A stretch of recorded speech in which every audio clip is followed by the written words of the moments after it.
അധ്യക്ഷൻ ശ്രീ VM സുധീരൻ, ബഹുമാന്യനായ ശ്രീ രമേശ് ചെന്നിത്തല, നമ്മളെല്ലാവരും ആദരവോടുകൂടി നോക്കിക്കാണുന്ന പ്രിയങ്കരനായ ശ്രീ G സുധാകരൻ, പ്രിയപ്പെട്ട ശ്രീ ദിവാകരൻ, പ്രൊഫസർ ബാലചന്ദ്രൻ, ശ്രീ ലിജു, ശ്രീ പാലോട് രവി, പ്രിയപ്പെട്ടവരെ, രണ്ട് യുഗപുരുഷന്മാരുടെ മഹാസംഗമം നടന്നിട്ട് 100 വർഷങ്ങൾ തികയുന്ന മനോഹരമായ ഒരു ദിവസത്തിലാണ് നമ്മളെല്ലാവരും ഇന്ന് ഒത്തുചേരുന്നത്.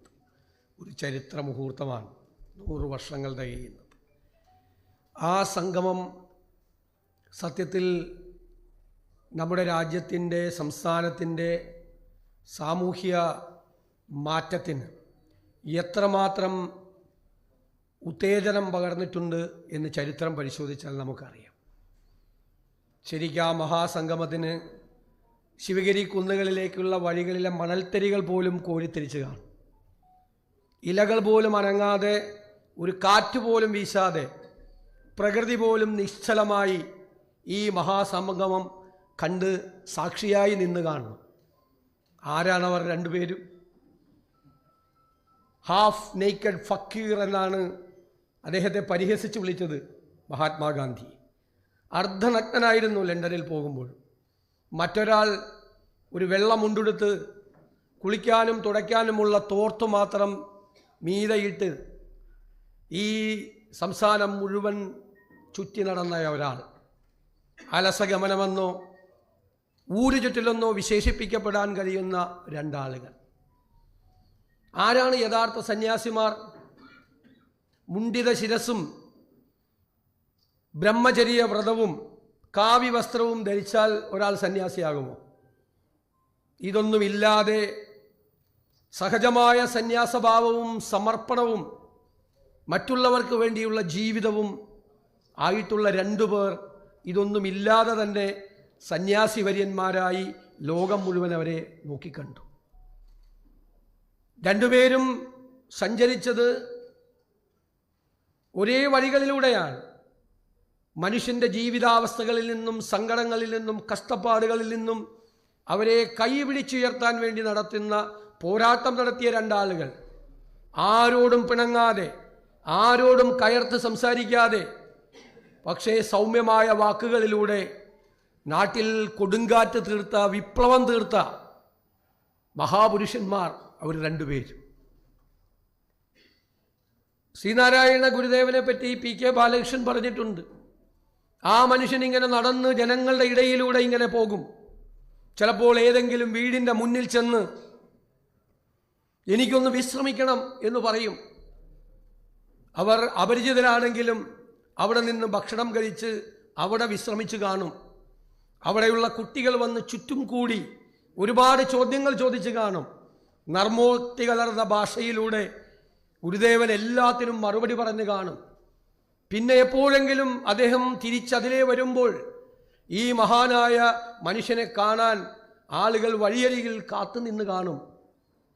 അങ്ങനെ സഞ്ചരിച്ച ഒരാൾ 1888 മുതൽ 1928 വരെയുള്ള 4 പതിറ്റാണ്ടുകളിൽ കേരളത്തിൻ്റെ സാമൂഹ്യ വ്യവസ്ഥിതിയെ മുഴുവൻ വെല്ലുവിളിക്കുകയും ചോദ്യം ചെയ്യുകയും അരുവിപ്പുറം പ്രതിഷ്ഠയോടുകൂടി കേരളത്തിൻ്റെ മണ്ഡലത്തിൽ അന്ന് നിലനിന്നിരുന്നൊരു സാമൂഹ്യ അവസ്ഥയെക്കുറിച്ച് ചിന്തിക്കാൻ പോലും നമുക്ക് കഴിയാത്തൊരു സാഹചര്യമാണ്.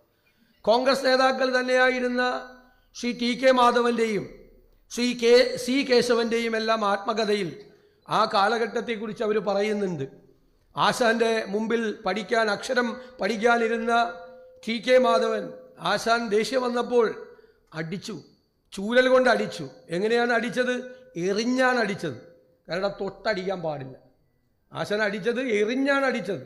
കൂടെയുള്ള സവർണ വിഭാഗത്തിൽപ്പെട്ട കുട്ടികളെ നേരെ അടിക്കുമ്പോൾ തന്നെ എറിഞ്ഞാണ് അടിച്ചതെന്നാണ് TK മാധവൻ എഴുതിയിട്ടുള്ളത്. ശ്രീ കേശവൻ വഴിയിലൂടെ നടന്നു പോകുമ്പോൾ മാറിപ്പോടാ എന്നുറക്കെ അലറിയ ബ്രാഹ്മണ്യത്തെക്കുറിച്ച് TK മാധവൻ വിശദീകരിക്കുന്നുണ്ട്. ഞങ്ങൾക്ക് ഈ പിന്നോക്കാവസ്ഥ ഇനിയും തുടർന്നാൽ ഞങ്ങൾ മതപരിവർത്തനം ചെയ്യേണ്ടി വരും എന്നുള്ള ഭീഷണിയിൽ കലർന്ന വാക്കുകളിലൂടെ സംസാരിക്കേണ്ടി വന്ന CV കുഞ്ഞിരാമൻ്റെ സങ്കടങ്ങൾ നമ്മുടെ മുന്നിൽ നിൽക്കുന്നു. ആ കാലഘട്ടത്തിലാണ് ഗുരുദേവൻ ഈ സാമൂഹ്യ മാറ്റത്തിനുള്ള തിരികൊളുത്തി കൊടുത്തത്. അപ്പോഴാണ് ഒരാൾ ഈ രാജ്യം മുഴുവൻ ചുറ്റി സഞ്ചരിച്ച്, അദ്ദേഹം എന്തൊരു പ്രത്യേകതയാർന്ന ആളായിരുന്നു. ഈ കേരളം പോലുള്ള വിമാനങ്ങളില്ലാത്ത കാലത്ത്, ഈ കേരളം പോലുള്ള ഒരു ചെറിയ സംസ്ഥാനത്ത് 33 സ്ഥലങ്ങളിലാണ് ഗാന്ധി പ്രസംഗിച്ചിട്ടുള്ളത്. തിരുവനന്തപുരത്തും കൊല്ലത്തും ആലുവയിലും തൃപ്പൂണിത്തുറയിലും കൽപ്പറ്റയിൽ വരെ ഗാന്ധി പോയിട്ടുണ്ട്.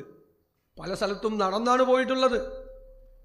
ഈ ശ്രീനാരായണ ഗുരുദേവനെ അദ്ദേഹം സന്ദർശിച്ചു. അയ്യങ്കാളിയെ വെങ്ങാനൂരിലുള്ള വസതിയിൽ പോയി കണ്ടു. വൈക്കം സത്യാഗ്രഹത്തിന് പിന്തുണ നൽകി. മധുര ക്ഷേത്രത്തിലേക്കുള്ള ദളിതരുടെ പ്രവേശനത്തിന് വേണ്ടിയിട്ടുള്ള പോരാട്ടത്തിൽ പങ്കെടുത്തു. രാജ്യം മുഴുവൻ നടന്ന എല്ലാ മൂവ്മെന്റുകളെയും, എല്ലാ പ്രസ്ഥാനങ്ങളെയും അദ്ദേഹം ഹൃദയത്തിലേറ്റി. തുർക്കിയിൽ ഗാലിഫേറ്റ് ഇല്ലാതാക്കിയ ബ്രിട്ടീഷുകാരുടെ പ്രവർത്തിക്കെതിരായിട്ട് ലോകം മുഴുവൻ ഒരു പാൻ ഇസ്ലാമിക് മൂവ്മെന്റ്, ഖിലാഫത്ത് പ്രസ്ഥാനം നടന്നപ്പോൾ അതിന് ഈ ലോകത്താദ്യമായി പിന്തുണ കൊടുത്ത രാഷ്ട്രീയ നേതാവ് മഹാത്മാഗാന്ധിയായിരുന്നു. നിസ്സഹകരണ പ്രസ്ഥാനവും ഖിലാഫത്തും ഒരുമിച്ച് പോയി. ഞാൻ പലപ്പോഴും പറയും, എല്ലാ അരുവികളും നദികളും ഒഴുകി മഹാസാഗരത്തിൽ ചെന്ന് ലയിച്ചു ചേരുന്നത് പോലെ ഈ രാജ്യത്തുണ്ടായിരുന്ന വ്യത്യസ്തമായ ആശയങ്ങളെ, ചിന്തകളെ എല്ലാം ഒരുമിച്ച് നിർത്തി ഒഴുകി ദേശീയ പ്രസ്ഥാനമെന്നുള്ള മഹാസാഗരത്തിൽ കൊണ്ടുപോയി എത്തിച്ചത് ഗാന്ധിയാണ്. എല്ലാത്തിനെയും ചേർത്ത് നിർത്തുക, ഇൻക്ലൂസീവ് ആയിരുന്നു. എല്ലാത്തിനെയും ചേർത്ത് നിർത്തുക. മതേതരത്വത്തിന് പുതിയ ഭാഷ്യം ചമച്ചു അദ്ദേഹം.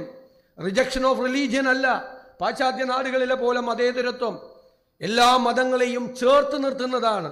ഞാനൊരു മതത്തിൽ വിശ്വസിക്കുമ്പോൾ തന്നെ, എൻ്റെ മതവിശ്വാസത്തിൽ ഞാൻ ഉറച്ചു നിൽക്കുമ്പോൾ തന്നെ, എൻ്റെ സഹോദര മതത്തിൽപ്പെട്ട ഒരാളുടെ നേർക്ക് ആരെങ്കിലും കൈവിരൽ ചൂണ്ടിയാൽ അവൻ്റെ മുന്നിൽ നിന്ന് ഞാൻ അവനെ സംരക്ഷിക്കുമ്പോഴാണ് ഇന്ത്യയുടെ മതേതരത്വം അർത്ഥപൂർണമാകുന്നത് എന്ന് നമ്മളെ പഠിപ്പിച്ച ഒരാൾ. ശ്രീനാരായണ ഗുരുദേവനുമായും അയ്യങ്കാളിയുമായിട്ടുള്ള സന്ദർശനത്തിന് ശേഷം തൻ്റെ ജീവിതത്തിൽ ഒരുപാട് മാറ്റങ്ങൾ ഉണ്ടായി എന്ന് ഗാന്ധി എഴുതി. ഇന്ത്യയുടെ സ്വാതന്ത്ര്യ സമരം സമാനതകളില്ലാത്ത സ്വാതന്ത്ര്യ സമരമായി മാറിയതും അതുകൊണ്ട് തന്നെയാണ്. സാമൂഹ്യ നവോത്ഥാനത്തിൽ പങ്കാളികളായ വലിയ വലിയ നേതാക്കളുടെ, വലിയ വലിയ മനുഷ്യരുടെ മനസ്സറിഞ്ഞ്, അത് കേവലം രാഷ്ട്രീയ സ്വാതന്ത്ര്യത്തിന് വേണ്ടി നടന്ന സമരമായിരുന്നില്ല. രാഷ്ട്രീയ സ്വാതന്ത്ര്യത്തിന് വേണ്ടി നടത്തിയ സമരത്തോടൊപ്പം സാമൂഹ്യ മാറ്റത്തിന് വേണ്ടി കൂടി നടത്തിയ സമരമായിരുന്നു. നൂറ്റാണ്ടുകളോളം ജീവിതത്തിൻ്റെ പിന്നാമ്പുറങ്ങളിൽ ജീവിക്കാൻ വിധിക്കപ്പെട്ട മനുഷ്യരെ ജീവിതത്തിൻ്റെ മുഖ്യധാരകളിലേക്ക് കൈപിടിച്ചാനയിച്ച ഒരു സമരമായിരുന്നു. ആ യുഗപുരുഷന്മാരുടെ മഹാസംഗമം ഇവിടെ സൂചിപ്പിച്ചു. വാക്കുകൾ കൊണ്ട് ഐക്യത്തെക്കുറിച്ച്, ഹിന്ദു പ്രാമാണിക ഗ്രന്ഥങ്ങളിൽ ഐക്യത്തെക്കുറിച്ച് പറയുന്നുണ്ടോ എന്നുള്ള ചോദ്യത്തോടു കൂടിയ തുടക്കം. അതില്ല എന്നുള്ള ഗുരുദേവന്റെ മറുപടി. വൈക്കം സത്യാഗ്രഹത്തിൽ എന്തെങ്കിലും മാറ്റം വരുത്തണമോ എന്നുള്ള സംശയപ്രകടനം. ഒരു മാറ്റവും വരുത്തേണ്ടതില്ല, അതിങ്ങനെ തന്നെ പോകട്ടെ എന്ന ഗുരുദേവന്റെ മറുപടി. മോക്ഷപ്രാപ്തി ഹിന്ദുമതത്തിൽ ലഭ്യമാകുമോ എന്ന ഗാന്ധിയുടെ സരസമാർന്ന ചോദ്യം. അതിന് ഹിന്ദുമതമല്ല, ഏതു മതമായാലും മോക്ഷപ്രാപ്തി കിട്ടും എന്ന ഗുരുദേവന്റെ മറുപടി. അതിനുള്ള മറുചോദ്യം, അതായത് ഈ മോക്ഷപ്രാപ്തി മതിയോ എന്നുള്ള ചോദ്യത്തിന് മോക്ഷപ്രാപ്തി പോരാ, ലൗകിക സുഖം കൂടി വേണം. ഐത്തം മാത്രം മാറ്റിയാൽ പോരാ, പിന്നോക്കക്കാരന് വിദ്യാഭ്യാസവും ധനവും ഉണ്ടാകണം എന്ന ഗുരുദേവന്റെ മറുപടി. എത്ര രസകരമായ ചോദ്യങ്ങളും ഒരുപാട് അർത്ഥം നിറഞ്ഞ മറുപടിയും കൊണ്ട് നിറഞ്ഞു നിന്ന ആ സംഭാഷണം. കുറച്ചു വാക്കുകൾ മാത്രം, കുറച്ചു വാചകങ്ങൾ കൊണ്ട് മാത്രം ആ യുഗപുരുഷന്മാർ സമ്മതിച്ചപ്പോൾ അത് വരാനിരിക്കുന്ന തലമുറയ്ക്ക് കൂടി നൽകിയ മഹാസന്ദേശമായി മാറി. നമ്മൾ അഭിമാനിക്കുന്നു, ഈ കേരളത്തിലെ ഈ ശിവഗിരിയിൽ വന്ന് മഹാത്മാഗാന്ധി കേരളത്തിൻ്റെ എക്കാലത്തെയും വലിയ ഈ യുഗപുരുഷനെ സന്ദർശിച്ച ആ മനോഹരമായ മുഹൂർത്തം, അതിൻ്റെ സന്ദേശം അവർ രണ്ടുപേരും ഈ ലോകത്തോട് പറഞ്ഞത്, അവരെന്തിനു വേണ്ടിയാണ് യാത്ര ചെയ്തത്, അവരെന്തന്വേഷിച്ചുള്ള യാത്രയായിരുന്നു അവരുടേത്. മനുഷ്യൻ്റെ ഈ അവസ്ഥകൾ മാറ്റിയെടുക്കാൻ, ജീവിതാവസ്ഥകൾ മാറ്റി മനുഷ്യനെ കൈപിടിച്ചുയർത്തിക്കൊണ്ടുവരാൻ ശ്രമം നടത്തിയ രണ്ട് മഹാപുരുഷന്മാരുടെ ഈ സംഗമം വരാനിരിക്കുന്ന തലമുറകളിലേക്ക് കൂടി അതിൻ്റെ സന്ദേശം എത്തിക്കണം എന്നുള്ള വിനയപൂർവമായ ഒരു അഭ്യർത്ഥന ഞാൻ മുന്നിൽ വയ്ക്കുന്നു. കേരള പ്രദേശ് കോൺഗ്രസ് കമ്മിറ്റിയുടെ നേതൃത്വത്തിൽ നടത്തുന്ന ഈ പരിപാടി തീർച്ചയായും ആ പഴയ കാലത്തേക്കും അവർ കാലാതിവർത്തിയായി നമുക്ക് നൽകിയ സന്ദേശങ്ങൾ ചർച്ച ചെയ്യുന്നതിനും കൂടിയുള്ള അവസരമായി മാറും. ഈ യോഗം ബഹുമാനനായ ശ്രീ VM സുധീരൻ അധ്യക്ഷത വഹിക്കുന്ന ഈ യോഗം തീർച്ചയായും ശ്രീ രമേശ് ചെന്നിത്തലയുടെയും ശ്രീ G സുധാകരൻ്റെയും ശ്രീ ദിവാകരൻ്റെയും എല്ലാം സാന്നിധ്യത്തിൽ കൂടുതൽ ധന്യമാകുന്നു എന്ന് പറയാൻ ഞാൻ ആഗ്രഹിക്കുന്നു. നമുക്ക് പ്രത്യയശാസ്ത്രങ്ങൾ നമ്മുടെ കൂടെയുണ്ട്, ആശയങ്ങൾ നമ്മുടെ കൂടെയുണ്ട്. അതിലെല്ലാത്തിലും വലുതാണ് മനുഷ്യനെക്കുറിച്ചുള്ള നമ്മുടെ ചിന്തകളും അവന് വേണ്ടിയിട്ടുള്ള നമ്മുടെ പോരാട്ടവും.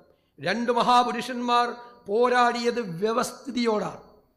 വ്യവസ്ഥിതിയുടെ തെറ്റായ വഴികൾക്കെതിരെ പോരാടിയവരാണ് അവർ രണ്ടുപേരും. ആ വ്യവസ്ഥിതിക്കെതിരായിട്ടുള്ള പോരാട്ടം തീർച്ചയായും പ്രത്യയശാസ്ത്രത്തിൻ്റെ തടവുകാരാകാതെ നമുക്ക് മുന്നോട്ട് കൊണ്ടുപോകാൻ കഴിയും എന്ന് നമുക്ക് കാണിച്ചു തന്ന മഹത് വ്യക്തികൾ കൂടിയാണ് ഇവിടെ ഇരിക്കുന്നത്. ശരിക്കും അതിഥികളായി ഇവിടെ എത്തിയിട്ടുള്ളത് ശ്രീ G സുധാകരനും ശ്രീ ദിവാകരനുമാണ്. രണ്ടുപേരോടും ആദരവോടുകൂടി ബഹുമാനത്തോടുകൂടി നോക്കിക്കണ്ടിട്ടുള്ള ആളുകളാണ് ഞങ്ങൾ എല്ലാവരും. ഞാൻ നിയമസഭയിൽ അവർ രണ്ടുപേരും മന്ത്രിമാരായിരുന്നപ്പോൾ പ്രതിപക്ഷത്ത് നിന്ന് ഒരുപാട് വിമർശനങ്ങൾ മന്ത്രിസഭയ്ക്ക് നേരെ, മന്ത്രിമാർക്ക് നേരെ, ഭരണകൂടങ്ങൾക്ക് നേരെ വർഷിച്ചപ്പോഴും ഒരു വാക്കുപോലും ഈ രണ്ടുപേരെ കുറിച്ചും പറയേണ്ട ഒരവസരം ഒരിക്കലും ഉണ്ടായിട്ടില്ല എന്ന് ഞാൻ പ്രത്യേകം പറയാൻ ആഗ്രഹിക്കുന്നു.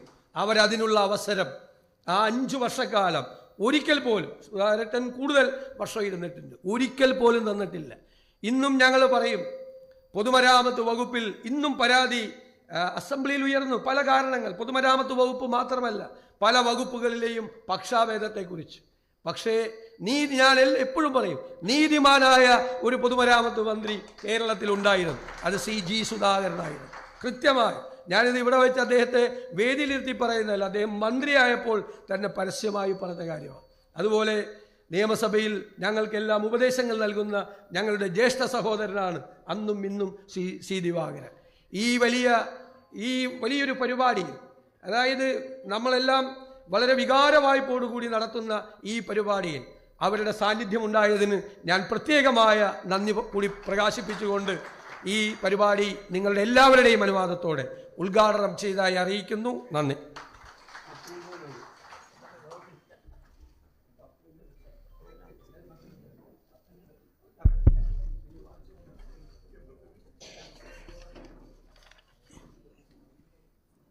ഈ സമ്മേളനം ഔപചാരികമായി ഉദ്ഘാടനം ചെയ്ത പ്രിയപ്പെട്ട പ്രതിപക്ഷ നേതാവ് ശ്രീ VD സതീശൻ,